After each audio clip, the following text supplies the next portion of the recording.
Welcome back to Janvi Vashu vlogs. So இன்றைக்கி என்ன பண்ண போகிறேன்னா இன்னைக்கு நம்ம என்ன பார்க்க போகிறோன்னா ஸ்கோடா குஷாக்கில் இங்கே நம்ம ஹெட்லைன் எப்படி போடணும்னு நான் காமிச்சிக்கிடுவேன் பாருங்கள். ஸோ இதுதான் ஆஃப், ஓகேவா? இப்படி போட்டோன்னா ஆஃப், இப்படி போட்டோன்னா ஆன்.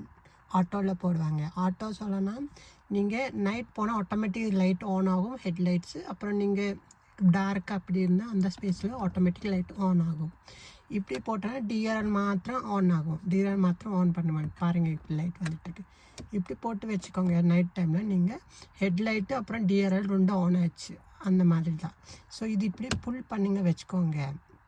ஃபாக் லைட்டும் ஆன் பண்ண முடியும். ஹெட்லைட்டு கூட உங்களுக்கு ஃபாக் லைட்டும் ஆன் ஆகும். திருப்பி இன்னொரு தனம் நீங்கள் பேக் பண்ணிங்க வச்சுக்கோங்க.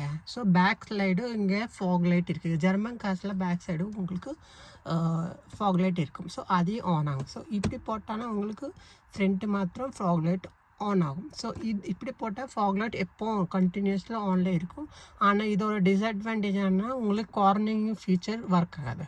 ஸோ இப்படி போட்டால் நீங்கள் ஸ்டீரிங் இப்படியே திருப்பும் போது ஸ்டீரிங்கு உங்களுக்கு எந்த சைடு திருப்பி அந்த சைடு உங்களுக்கு ஃபாக் லைட்டு ஆட்டோமேட்டிக் ஆன் ஆகும். அதே நம்ம சொல்லுவாங்கல்ல கார்னிங் ஃபியூச்சர். ஸோ இதுதான் மக்களே. ஸோ நெக்ஸ்ட் வீடியோவில் நம்ம என்ன பண்ணணும்னா நெக்ஸ்ட் வீடியோவில் இந்த வைப்பர்ஸ் எப்படி யூஸ் பண்ணுவாங்க அதை காமிக்கிறேன் பாருங்கள், ஓகேவா? Bye friends, please subscribe my channel. Bye bye.